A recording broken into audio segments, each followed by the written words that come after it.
salat zuhur setelah salat Jumat di dalam kitab-kitab fiqh ditulis namanya i'adah.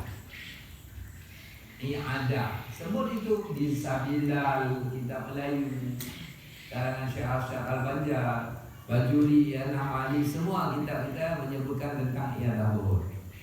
I'adah zuhur itu hukumnya haram kalau kita yakin Jumatnya sah.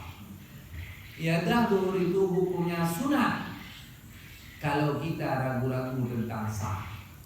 I'adah zuhur itu hukumnya wajib kalau diyakini tidak sah.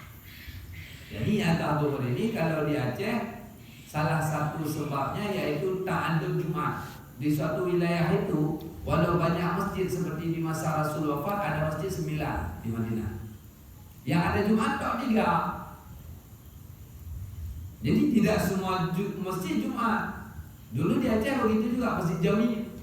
Saya kecil di Luk Somai, ada itu nama Masjid Jami. Masjid Baitur Rahman bukan Masjid Jami, waktu itu Masjid Baitur Rahman Luk Somai. Masjid di apa nama kampung itu dekat kantor pos itu Masjid Jami. Tapi kita sekarang di kafe kita ada masjid, dianggap jaminya. Ada Jumat misalnya di kafe kita, kafe kantor gubernur, di kantor gubernur maknanya, di rumah sakit umum, di Kodam, di Bulog, di Kesbangpol, rata kantor ada masjid. Bahkan tak ada ahli Jumat. Jadi sangat-sangat diragukan tidak sah Jumat. Bahkan tidak jauh kita sekarang di sini, Lambat Wangan ada masjid. Tidak jauh dapat kampung Miru Taman, dapat masjid lagi. Itu tak ada Jumat karena satu tempat saja belum penuh, belum berdesak masa, tapi berbondong-bondong bangun masjid yang nggak sah itu.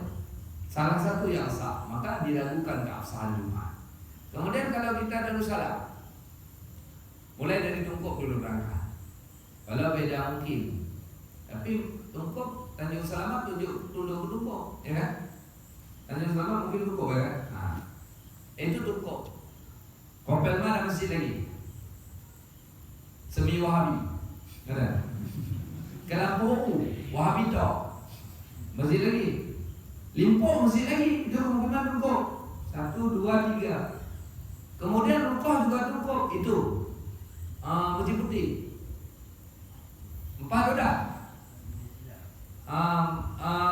Ini dulu Silang Rukoh udah 5. Masjid Pancasila 2 udah. Ya 2 ya. 2 di sini di Jalan Inang Balai 1, di sana 1. 7. Ekonomi 1. 8. Memang kita Aceh hebat Islam. Mungkin negeri terbanyak masjid. 2 hari lagi rata Wong Solo, Wayang Penyet sudah ada masjid juga. Begitulah keadaan kita, kacau balau.